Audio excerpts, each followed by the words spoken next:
Hello, this is Roberto Giobbi, and we are on the 18th of December in the Magic Advent Calendar. Now you're here in the Writer's Corner.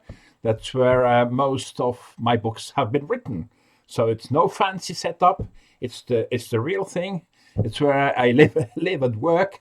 It's just a little camera there to get in touch, to come into your home, if I may, and share this little idea of today, which is going to be a performance piece. Now I'm going to discuss this a little, not too much, but I'm going to discuss it a little after the performance. It's not too long. It's actually a shortened, quite visual piece of magic. And so you can stop just after the performance if you just want to enjoy that. But I invite you to stay along with me and follow me in the discussion of a few ideas which I think might be interesting, not just for this particular trick, but also you will be able to use that for your other magic as well. So without further ado, here is a deck of cards with 52 cards and 4 protagonists. Who are the 4 kings from the deck. Now, I must admit, these are, of course, not real kings. They are just a representation of kings. They are their spirits, or should I say, they are ghosts. And, of course, ghosts like to live in a castle, and then they like to do 2 things. They like to scare people, and they like to walk through enchanted, haunted walls. But don't be afraid, they're not going to frighten you. They're going to hopefully entertainingly astonish you. But they are going to walk through the wall, and I'm going to demonstrate this right now. Now, it's very important that there are no other kings. I check for you. Yes, there you are. You can believe me, there are no more others. But it's actually important that there are none on the bottom, none on the top. Even if there were others, that wouldn't matter. I'm going to shuffle these around a little bit because I don't want you to remember the order. Actually, I should turn them face down so you can't. Now I'm going to shuffle them like this a little bit around. And I promise, I swear, I don't know the order of the kings. It's really true. I'm going to distribute them into 4 chambers or 4 rooms of the deck. I'm going to put this aside a little bit. Going to put them one here, one here, one here, and one here. Yes, you can see this very well. Good. And here we have the castle. Here is the check card, which is the 7 of diamonds. I'm going to put this on the first king, who is going, the ghost of the first king is going to penetrate, to walk through the wall, look through the entire deck. Brrr, brrr, that's what the ghosts do, when they walk through walls. And let's just see what we have here as a check card. Yes, we have the 7, and already the first king has penetrated. Let's go up to the second one, who will make it even more difficult. Not only will he penetrate the wall, he will also turn face up. So there you are. Look, very slowly and clearly, we have the second king here. So there are 2 kings already. Now 2 left here on the table. So we have number 1 and number 2. Which one do you prefer? Number 2, is that okay? Well, your wish my command. I will put it over here. Just go and look, the third king has here it is. I'm going to just look at it. Here is the third king, and here is the second and the first. So very slowly and clearly, and here's our check card, remember? Yes. So we have the king of clubs, of diamonds, and of hearts, leaves the king of spades. It's going like brr, brr, double. And look at that. We have the first. There we go. There is the other one. There is yet another one. And here are the 4 ghosts from the haunted castle, which have penetrated the walls, hopefully in an astonishing way. So there we are. So this is this little piece, which has never been published before, as far as I know. It has appeared as a note. It's actually note number 70 in Frank Csuri's Dr. Jacob Daley's notebooks. And in my post, I put a photograph of the note. And if you read that, if you find it interesting, you read that, you will see that it's rather cryptic. And I tried to make head and tails of it. in view of the fact that it said Dai Vernon's Ectoplasmic Aces, that was the title. So I thought, how would Dai Vernon really have done that? Of course, we cannot ask him, unfortunately, but having studied him for a long time, I have tried to apply the thinking I have extracted from his other published tricks and try to apply it here. Now, the first thing, of course, I'm always wondering what is the effect and what is the reason to do the effect. So it's clearly it's a penetration effect. It's just a traveling through matter. So it's a penetration effect. And the title, Ectoplasmic Aces, if you check that out in the dictionary, ectoplasm, what comes out of the spirits. This is a sort of undefined thing, and it has to do with spirits. Then from spirits I went to ghosts, and I thought ghosts live in a castle, and they say, what do ghosts do? I say, well, they walk through walls, and that's somehow how I came up with this connection, which is not described in the note. There is no hint at all for the presentation. And then I thought, well, if they are ghosts, maybe they should be like jacks or queens or kings, which are figures that live in a castle, rather than aces. That's why I've changed ectoplasmic aces to ectoplasmic kings. So that already gave me an answer to that question I'm always asking: why does the effect happen? So that this needs not just an inherent plot, because the inherent plot is given by the trick itself, by the effect itself, but also a given plot, a presentational plot, right? So like when you do the ambitious card, the inherent plot is the card comes through the deck, up to the deck, and then try to make sense of that. And one possibility, you like it, you don't like it, doesn't matter, is the ambitious card, to say it comes on top because it's ambitious. So here they walk through the walls of the castle again. You don't have to like that. The important thing is just you ask the question and then find a good answer. And also, I would say at this point, I'm not making this into a story trick.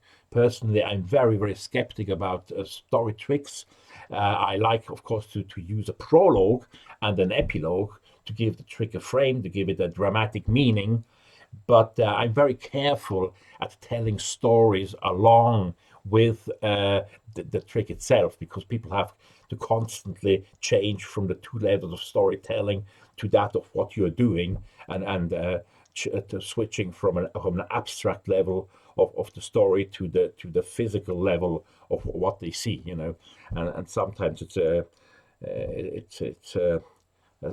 small line between being artistic and being corny, So it's also something to keep in mind. Anyway, so this is the answer, and one answer to the question, the dramatic construction. Now let's see, the technical construction is quite challenging here, although it all looks very simple. It is not so. First thing we need to do is to switch out two of the kings for two indifferent cards, right? So take two indifferent cards. Now, there are many methods to do that, obviously. However, most of them do not work here. Why? Because in most methods, you will be showing the cards as you turn them over or just before you switch them out. But in this particular trick, the audience is not supposed to remember where each king is, because when you put the deck on deck and then it apparently penetrates the deck, it won't be the same king that they have in their mind. So it's very important on one side that they are 100% convinced that the kings are on the table. On the other side, they are not allowed to know their order. So that's a technical challenge, also a dramatic challenge, a little bit of the psychology as well, psychological construction as well. So here is my solution. I spare you all the trial and errors I went through until I come over here. It's very simple once you found it. So here is the thing. So after the prologue, I will gather the deck. I will emphasize that, of course, there are no other kings. That's quite important, especially on top and bottom, because that would be an obvious solution, if you have an extra king or so.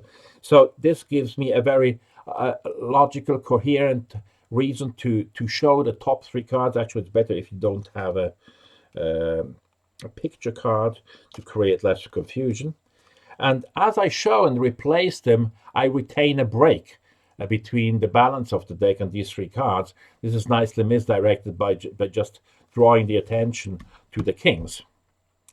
So that's our first technical problem, very simple resolved. Now, since I have both hands occupied, I start to shuffle the cards around them, but I say you must not remember their order, which of course it makes absolute sense now to just flip these face down. And as I do so, I will steal the broken cards above the balance of the deck, which is like this. And I put the balance of the deck about in this position in readiness for just in a few seconds. I'm going to get rid of 3 cards, right? So this is a way to do I try to do a no touch partial packet switch, Of course, I could do a Browey additional things, but again, in the Browey addition and similar approaches, the audience would see the identity of the kings. So the first premise would not be fulfilled, and also the cards touch the deck. So in this version, you'll be the judge, but in this version, I think that the packet and the deck do not really touch. So I have apparently the 4 kings. Really, I do have 4 kings and 3 extra cards, which I just stole. So I'm going to shuffle them around, and it's a very simple formula, easy to remember. I shuffle 2, and then I shuffle 3, 1, 2, 3, and as I replace it, apparently underneath 1, in reality it's 4, as I replace it, I immediately bring it into position, for the Vernon transfer move. So that happens in one motion. There's not much movement there. Now I designate the 4 rooms. I go like this, like this, like this, and this is obviously in the way. So I'm coming over here. And as I'm over here, just put these aside, adding the broken cards, the side jogged cards. Immediately, I will distribute the 4 cards here on the table. Now, this is already an action of confirmation, right? Because I had 4 cards, now I still have 4 cards. And this action of confirmation has another action of confirmation when I show the deck and I turn over my control card or check card, or I thought about what meaning to give to this card, just ended up just showing it. It could be a joker, of course, but then again, you would introduce, it could be the joker, the court jester or something. But I think this will bring it too much into the story thing, which I don't want to do.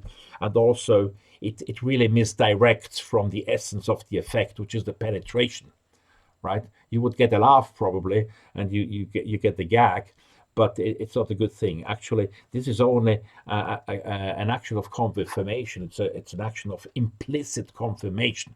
There is explicit confirmation. That's when you show something, and this is implicit because by showing it implicitly, the audience assumes that these must be the four kings, right? Okay, so now the effect starts. This is the initial situation, and I can't say this enough. My mentor and teacher and friend Arturo de Ascanio was the first to really hammer this in all his lectures. He always said it's not only important to pay attention to the climax, to construct the climax, to get the reaction, but also and above all the initial situation. It's like if the audience is not convinced that the cup is empty when the lemon appears afterwards, it's not a good. It's a surprise, but it's not an astonishing effect. However, if they are convinced, the initial situation, that the cup is empty, the moment the lemon appears, that will be magical. So that's the difference between being astonishing and magical and just being visually surprising. It's not the same thing.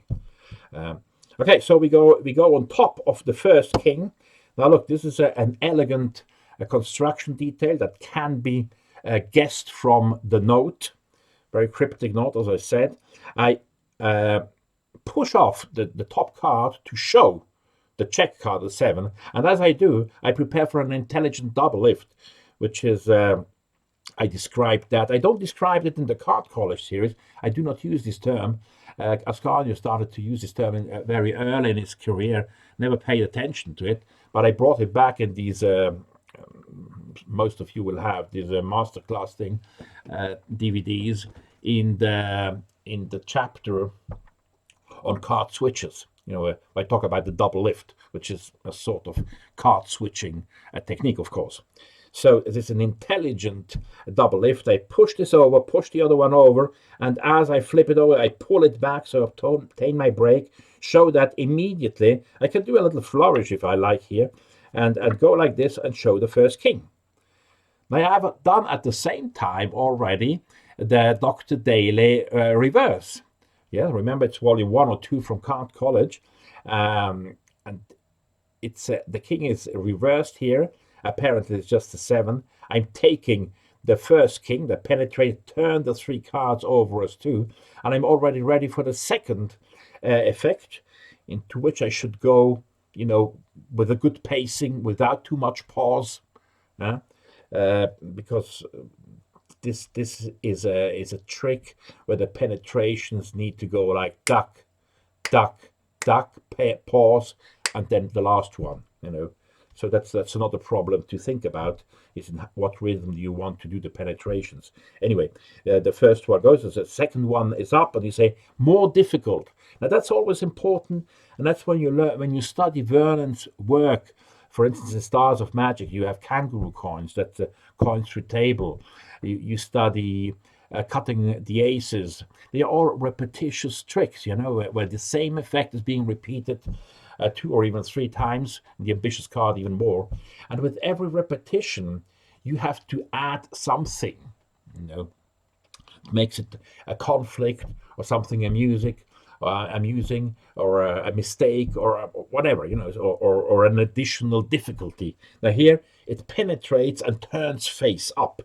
So that's what happens. Effect, confirmation, the 2 kings. And as I show the 2 kings, I do a double buckle, obtaining a break above the bottom 2 cards, because the bottom 2 cards are, of course, the 2 kings I picked up from these 2 positions. Now I need to transfer them to the top. In the note it says to cut the deck, but of course that doesn't make sense, because if you replace these and you were to cut, well, you'd lose the other kings, or you would have to put these aside, which is a solution, but I don't like that. So I prefer to leave these kings here. And now I will say there are 2 left, number 1 and number 2. Now, rather than saying number 1 and number 2, I say number 1 here and number 2, because the movement leads away the eye and the attention. And as I'm doing it, it's a strong moment. I relax, and as I relax and take the back, I prepare for a side steal. And as I look at the audience to receive their answer, in a gentle squaring action, just like that, you put that on top, give it a very gentle riffle, which is an act of punctuation. So you have, now you finish this action, which was number 2. Thank you. Immediately I go on card number 2, or whichever the spectator chose, and that comes a very clever thing. We already have the 4 kings on top, right? These 2 they have seen. And instead of showing the top one, it's very clever. Again, I do an intelligent double lift here, which is pushing over this card, pushing the second along, pulling it back, and I can very elegantly turn the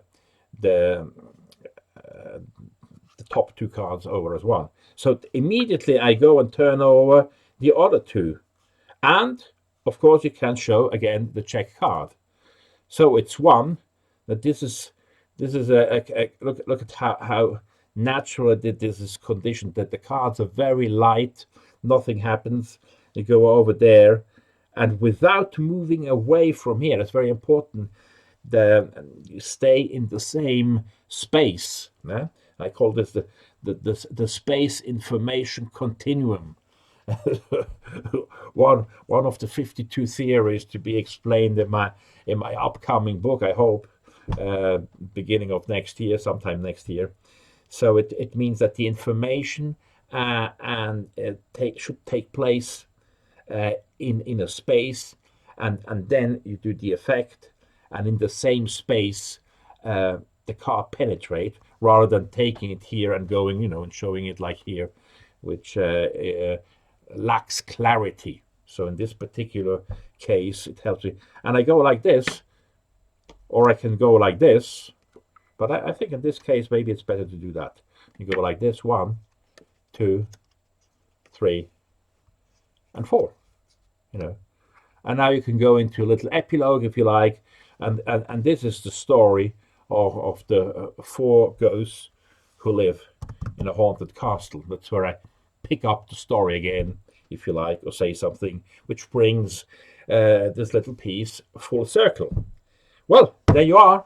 There's a lot more to be said, but if you know me, but I hope to keep this short. And well, this is a moment, of course, to thank all of you who have joined me here on the Magic Advent Calendar. I hope you like the idea. I try to make a good mix. I thank you very much for all the very kind comments I received directly to my private email or on the web shop. Please know that all is very much appreciated, even though I do not answer personally.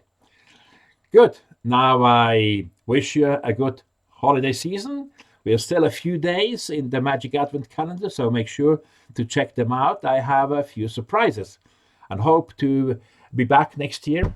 Maybe meet some of you personally. Have a good time. Bye.